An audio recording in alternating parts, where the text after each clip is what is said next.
چرا ذهن ما به چیزی نیاز داره که نه کار مفیده، نه اصطلاحاً استراحت ترمیمیه؟ اما اصلا تفنن چی هست؟ هابی یا تفنن کی دیگه هابی نیست؟ از کجا بفهمیم که فراغت داره کارش انجام میده یا نه داره علیه ما کار میکنه؟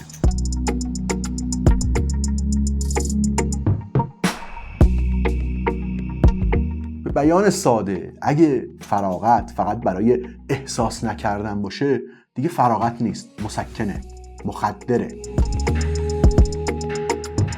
این دلیلا بیش از حد ساده انگاران است.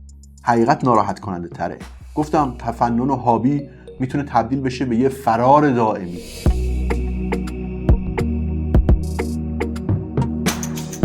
تفنن یه طور دیگه هم میتونه فاسد بشه که شاید بشه گفت خطرناکتر هم است.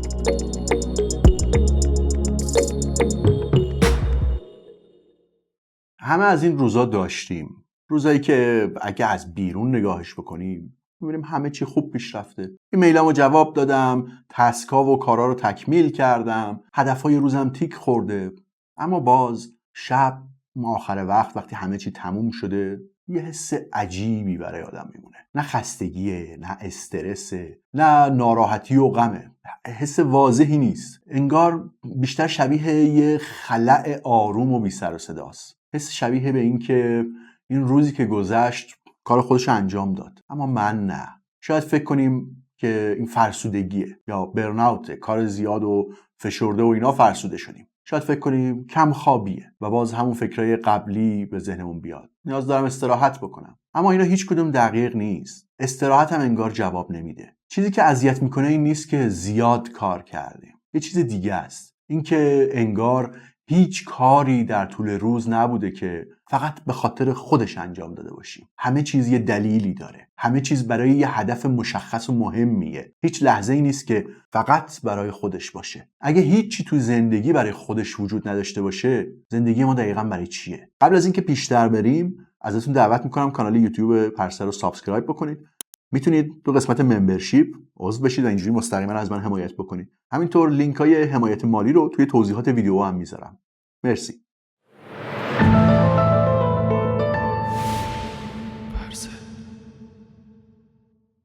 بیاین یه مرور بکنیم.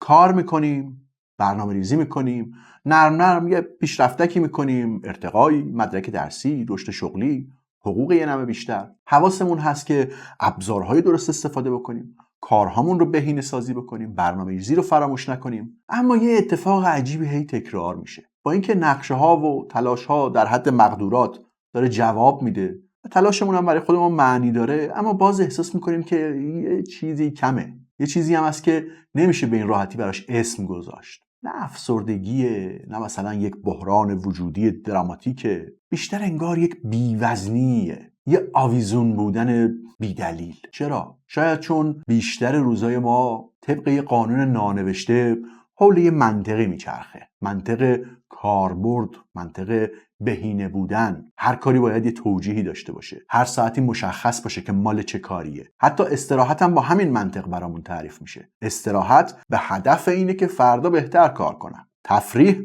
برای اینه که بازدهیم بره بالاتر. ورزش برای اینه که سالم بمونم و ادامه بدم. همه چیز پیش نیاز چیز بعدیه. شاید مشکل همینه، اینکه تو زندگیمون اجازه نمیدیم یه چیزی فقط باشه بی دلیل، بدون اینکه خروجی داشته باشه، بدون اینکه بره توی رزومه. این فقط یه حرف شاعرانه و رمانتیک نیست. تحقیقات روانشناسی خیلی وقته دارن یه چیز عجیبی رو نشون میدن. آدما میتونن از نظر شغلی، اجتماعی و حتی جسمی تو وضعیت خوب و مناسبی باشن، اما اگه تو زندگیشون یه فعالیتی نباشه که فقط برای خود اون کار انجامش میدن، اون وقت رضایتشون، تعادل عاطفیشون و حتی سلامت ذهنیشون شروع میکنه یواش یواش به فرسوده شدن. معمولاً برای خلاص شدن از یه چنین حسی یه توصیه آشنا میکنن. انقدرم آشناست که دیگه اصلا حوصله شنیدنش نداریم. باید استراحت کنیم. آخر هفته میاد، کارمون کمتر میشه. شاید حتی یه سفر کوتاهی بریم، یه روز بریم تو طبیعت بگردیم. اما باز اون حس خلأ سر جاشه. چرا؟ چون استراحتمون خودش از همون شکلیه که ما رو خسته کرده. منطق استراحتمون همونه. بیشتر استراحتایی که امروز میشناسیم یک وقتی برای زندگی کردن نیستن، بلکه تعمیرات دوره‌ای هستند. میخوابیم تا فردا بهتر کار بکنیم، مرخصی میگیریم تا فرسوده نشیم بتونیم باز کار کنیم، ریلکس میکنیم تا سیستممون از کار نیفته بتونیم پیشرفت کنیم. استراحت تبدیل شده به یه فرایند فنی، مثل شارژ باتری، مثل سرویس دوره‌ای ماشین. روانشناسی اینو خیلی خوب نشون داده. مطالعات متعددی نشون میدن که اینکه ساعت کاری رو کم بکنیم یا زمان استراحت رو بیشتر بکنیم، این به تنهایی تضمین نمیکنه که رضایتمون از زندگی بیشتر بشه یا سلامت روانمون بهتر بشه. به زبان ساده‌تر، کمتر کار کردن لزوما به معنی زندگی بهتر نیست. چرا؟ چون مسئله فقط مقدار زمان آزاد نیست، بلکه کیفیت رابطه ما با اون زمان مطرحه. تو خیلی از پژوهش‌ها چیزی که تفاوت واقعی و اثر واقعی ایجاد میکنه فراغت نیست، بلکه نوع فعالیت و کاریه که توی اون فراغت انجام میدیم. کشف مهم و نکته اصلی اینجاست. روانشناسا متوجه شدن که یه کارهایی، یه فعالیتایی هستن که استرس رو کم میکنن، افسردگی رو کمتر میکنن، حتی انجامشون ربط داره با اینی که تو سنین بالاتر توانایی‌های شناختیمون رو حفظ بکنیم. اما اینا استراحت نیستن، نه کارن، نه استراحت به هدف کار بعدی. اینا یه کارهایی هستن که نه برای پولن، نه برای پیشرفت و ارتقای شغلی هستن، نه حتی برای بهتر شدن به اون معنای توسعه فردیشن. کارهایی که معمولاً اسم ساده‌ای براشون داریم و با همین اسم ساده هم خیلی بی توجه ازشون میگذریم. سرگرمی یا علایق شخصی، به همون هابیا، تفنن. اما نکته جالب اینه که حتی وقتی روانشناسی از فواید هابی‌ها و سرگرمی‌ها حرف میزنه، ما ناخودآگاه دوباره اونا رو به عنوان یه ابزار میبینیم. دوباره تبدیلشون میکنیم به ابزار. میگیم که هابی خوبه چون استرس رو کم میکنه، چون خلاقیت رو بالا میبره، چون مغز رو سالم نگه میداره. همه اینا درسته، اما یه خطر پنهانی هست. اگه هابی و تفننم به این دلیل ارزشمند باشه که برامون کار میکنه، پس دوباره داریم میریم سراغ همون منطق قبلی که ازش خسته شده بودیم. پس ما لزوماً به استراحت بیشتر نیاز نداریم، به یه فعالیتی نیاز داریم که اصلاً قرار نیست ما رو به جایی برسونه. انگار مغز آدم به یک چیزی نیاز داره که توی هیچ کدوم از اون دسته‌بندی‌های استاندارد کار و استراحت قرار نمیگیره. اما اصلاً تفنن چی هست؟ با کارهای دیگه‌ای که میکنیم چه فرقی داره؟ ببینیم هابی یا تفنن اصلا چیه. اول اینکه هابی‌ها فقط حواس پرتی نیستن، بلکه یک فضایی میسازن که هیجان‌ها و احساس‌های مختلف ما میتونن بدون اون فشار نتیجه گیری، نتیجه دادن یا اصطلاحاً نتیجه محور بودن حرکت بکنن، خودشون رو نشون بدن، آزاد باشن. مثلا فعالیت‌های خلاقانه و دستی به طور خیلی محسوسی سطح کورتیزول یا همون هورمونی که با استرس مرتبطه رو پایین میارن، یعنی باعث تنظیم هیجانات ما میشن. نکته دوم که خیلی هم نکته مهمیه، توی کار و جنبه‌های خیلی زیادی از زندگی روزمره معیار موفقیت ما معیار بیرونیه، رشد شغلیه، تحسین دیگرانه، مقدار درآمده. اما تو هابی یا تفننی که داریم معیارمون اغلب درونیه. شاید اصلا کسی هم خبر نداشته باشه که تو مجسمه گل چینی درست میکنی. همین تفاوت کوچیک باعث میشه اون تجربه ما از تواناییمون و از خودمون دوباره بازسازی بشه، بدون مقایسه و ارزیابی و اندازه‌گیری و رقابت و احساسای سنگینی مثل تلاش و پیروزی و شکست. بدون هیچ کدوم از اینا میتونیم دوباره خودمون رو حس بکنیم. من خودم با خودم، فارغ از هر چیز و همه چیزها و کسهای دیگه، خودم برای خودم هستم. برای یه چند دقیقه فقط وجود دارم و میبینم که دارم یه کاری میکنم. جنبه دیگه اینه که خیلی از هابی‌ها یه شرایطی ایجاد میکنن که روانشناسا بهش میگن فلو یا غرقگی. تو این وضعیت توجه ما کاملا درگیر همین لحظه یا حال حاضر میشه. نه به آینده فکر میکنیم، نه به نتیجه، نه به گذشته فکر میکنیم و نه به همه اون احساسهای خوب و بدش. اینجا توی اون لحظه اون چرخه های اضطراب و نشخوار فکری موقتا از کار میفته. و شاید عجیب ترین بخش ماجرا هم این باشه که هابی‌ها، حتی هابی‌های تنهایی و تک نفره، مثل کتاب خوندن، مثل پازل درست کردن، کار دستی، باعث میشه که احساس حمایت اجتماعی ما و احساس همدلی ما افزایش پیدا بکنه. یعنی حتی وقتی که انگار با هیچ کس تعاملی نداریم، روان ما داره برای تعامل بهتر با بقیه زندگی آماده میشه. تا اینجای کار خب داستان خیلی امیدوار کننده به نظر میرسه. روانشناسی انگار بالاخره یک راه حل ساده‌ای پیدا کرده. اما دقیقاً همینجا باید ترمز رو بکشیم. چون اگه نتیجه حرفای این ویدیو این باشه که هابی خوبه چون افسردگی رو کم میکنه، اون وقت دوباره داریم میفتیم تو همون اشتباه قدیمی. دوباره هابی یا تفنن و سرگرمی رو تبدیل کردیم به وسیله‌ای برای اینکه استرسمون رو تنظیم بکنه، سلامتمون رو بهتر کنه، رضایتمون رو از زندگی بیشتر بکنه. همه اینها درسته اما کافی نیست. چرا فعالیتی که هیچ خروجی نداره اینقدر عمیق روی روان آدم اثر میذاره؟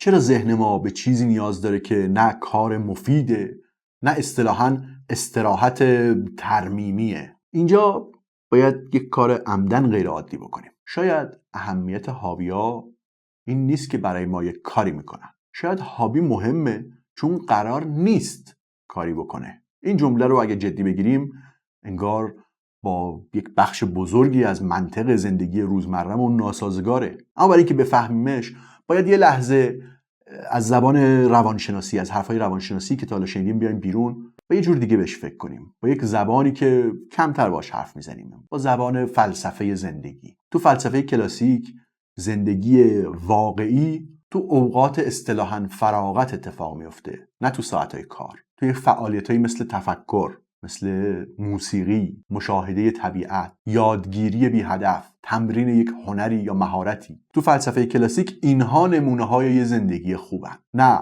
پاداشهاش. توی این نگاه ما بقیه کارهای زندگی رو میکنیم که به این بخش برسیم. اما تو جهان مدرن ما این معادله رو برعکسش کردیم. کار کرد و هدف شده مرکز همه چیز. هر چیز دیگه‌ای خودش رو باید در نسبت با کار توجیه بکنه. اگه مطالعه میکنی باید به پیشرفت شغلیت ربط داشته باشه. اگه ساز میزنی یا باید حرفه‌ای بشی یا حداقل باید خلاقیتت رو بالاتر ببره. اگه یک کاری رو فقط برای خودش انجام بدی، بلافاصله این سوال تو ذهنت مطرح میشه که خب آخرش که چی؟ این سوال ظاهراً ساده در واقع یکی از مخربترین پرسش هاست. اجازه نمیده هیچ فعالیتی خودش برای خودش وجود داشته باشه. با دونستن اینا به یه جمع‌بندی خطرناک میرسیم. اگه هیچ چیز تو زندگیت اجازه نداره که خودش فقط برای خودش وجود داشته باشه، تو فقط خسته نیستی. انگار از نظر وجودی بی خانمانی، جایی در درون خودت نداری، یک مأمنی که خودت رو توش رها بکنی. بیاین قبل از اینکه خیال کنیم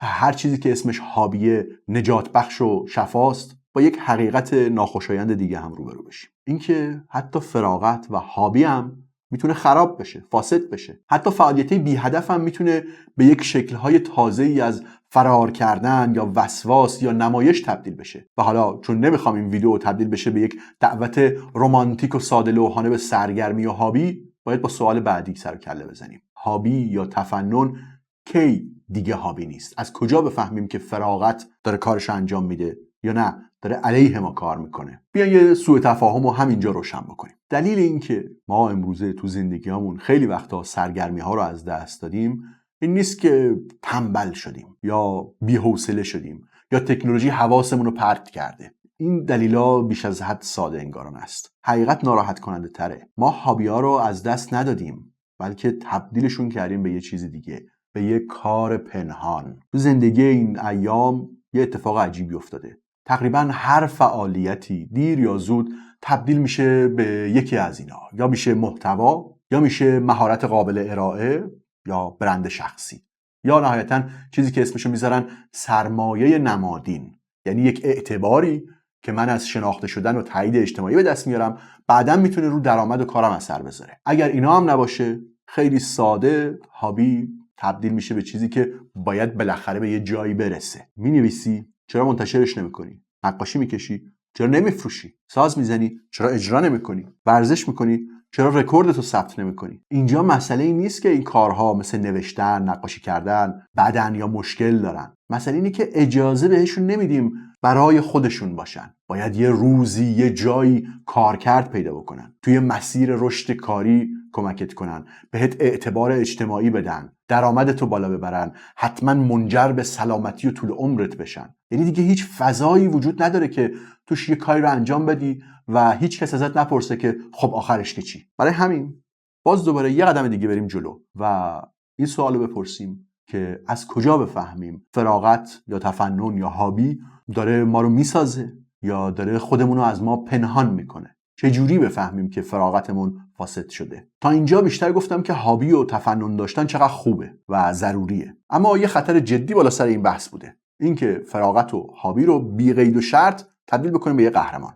این کار هم اشتباهه و هم از نظر فلسفی و هم از نظر روانشناختی خیلی ساده لوحانه است. چون همون جوری که کار میتونه آدم رو فاسد بکنه، فراغت هم میتونه خراب بشه. نه به این دلیل که کاری که توی فراغتمون میکنیم بده، بلکه به این دلیل که هیچ فعالیت انسانی ذاتاً مصون از انحراف نیست. گفتم تفنن و هابی میتونه تبدیل بشه به یه فرار دائمی، فرار از مسئولیت، فرار از تصمیم، فرار از مواجه شدن با خود. توی این حالت اون فعالیت ظاهراً بیفایده در واقع داره یه کار خیلی مشخص میکنه: بی‌حس کردن. روانشناسی اینو خیلی خوب نشون داده. فعالیتایی که صرفاً برای اجتناب هیجانی استفاده میشن، حتی اگه لذت بخش باشن، تو بلند مدت اضطراب ما رو بیشتر میکنن. به بیان ساده، اگه فراغت فقط برای احساس نکردن باشه، دیگه فراغت نیست، مسکنه، مخدره. مثل کسی که دائما مشغوله،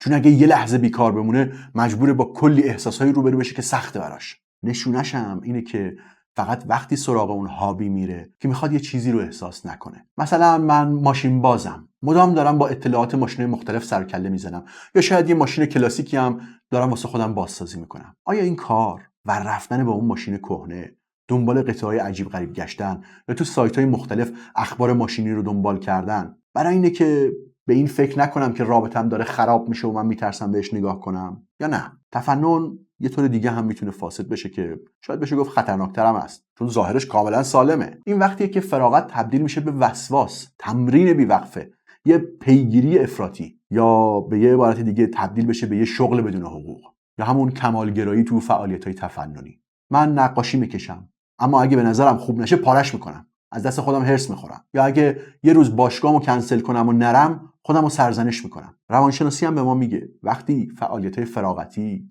همراه میشن با فشار نتیجه و عمل کرد، با کمالگرایی، با ارزیابی کردن خودمون به صورت افراطی، اون اثرای مفیدشون، اثرای محافظتی رو از دست میدن. اما بجز اینا، سومین شکل فاسد شدن فراغت امروز تو دنیای سوشال مدیا خیلی حضور داره. اینجا فراغت یا تفنن نه فراره نه وسواسه، بلکه یه نمایشه. من اون فعالیت رو انجام میدم نه برای خودش، بلکه برای دیده شدن، برای ساختن یک روایتی از زندگیم، برای تبدیل شدنش به یک نشونه از هویت من. یعنی به قول بعضی از فلاسفه، این وقتیه که دوباره انگیزه بیرونی میاد جای معیار درونی رو میگیره. روانشناسی هم نشون میده که وقتی انگیزه بیرونی غالب میشه، احساس معنا، رضایت و حتی لذت خالص اون کار کمتر میشه. پس حالا میتونیم مسئله رو جدی‌تر و عمیق‌تر ببینیم. برای معنی دادن به زندگیمون باید یه وقتایی همه چیز رو رها کنیم و خودمون رو صرف کاری کنیم که به جز خودش هدفی نداره. دنبال نتیجهش نیستیم، دنبال ارائهش نیستیم. اون کار رو برای خودش انجام میدیم، کاری که ساختار خاصی نداره. یعنی اول و وسط و آخرش برامون فرقی نداره، هیچ استاندارد بیرونی نداره و ربطی هم به رشد کردن و توسعه دادن خودمون نداره. در یک کلمه، بازیه. با دونستن اینا میتونیم یه جمع‌بندی بکنیم. همه کارهای ما لازم نیست برای هدف و نتیجه باشه و برعکسش تفنن هم ممکنه خراب بشه. پس سوال سخت و اساسی بعدی بعد از دونستن همه اینا این میشه که چطوری میتونیم یه چیزی رو وارد زندگیمون بکنیم که نه تبدیل به کار بشه، نه به نمایش و فرار.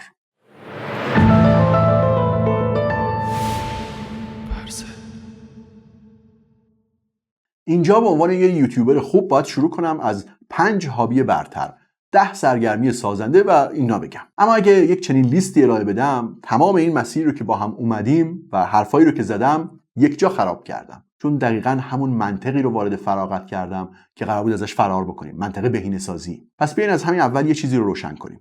این قسمت ویدیو قرار نیست بگه که چه کاری رو انجام بدیم. قراره به این فکر کنیم که چطور یک کاری رو انتخاب بکنیم به عنوان تفنن بدون اینکه خرابش کنیم، نابودش کنیم. اولین اشتباه تو انتخاب کردن هابی اینه که مثل یک تصمیم عقلانی اقتصادی ببینیمش، دنبال هزینه فایده باشیم. مثلا به این فکر کنیم کاری رو انتخاب بکنیم که بیشترین لذت رو با کمترین زمان بده، یا بیشترین فایده رو با کمترین هزینه بده، بیشترین بازده رو با کمترین ریسک داشته باشه. اما معنا دقیقاً از اون جاهایی وارد زندگی میشه که این محاسبات توش حضور نداره. پس برای انتخاب هابی سوال اولمون رو باید عوض بکنیم. کدوم هابی بهتره؟ نه، سوال این میشه که کدوم فعالیت میتونه بدون توجیه توی زندگی من بمونه. یک معیار عملی ولی خیلی عمیقی براش داریم که هم فلسفیه هم روانشناختی. کاری که به عنوان هابی انتخاب میکنی باید بتونه بدون تماشاچی زنده بمونه. اگه از همون اول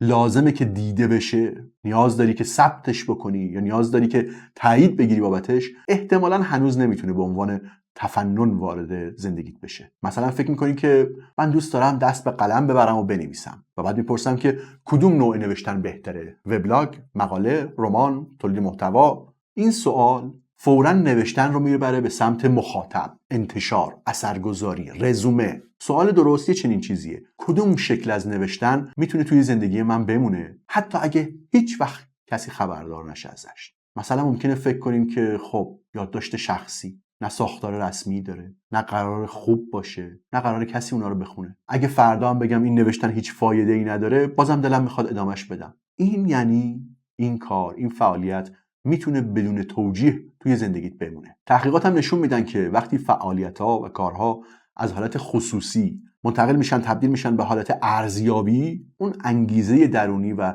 حس معنا توش کمتر میشه. پس معیار اول برای انتخاب یک تفنن یا هابی میتونه چنین چیزی باشه: کدوم کار میتونه بدون هیچ نتیجه و توجیهی توی زندگی من بمونه. معیار دوم شاید یه خورده ناراحت کننده باشه، حتی اینکه یه کاری رو به عنوان هابی انتخاب بکن که اجازه داشته باشی توش بد باشی. نه بد موقتی، بدی که تحملش میکنی به هدف بهتر شدن، بلکه بد واقعی، بد بدون برنامه جبران.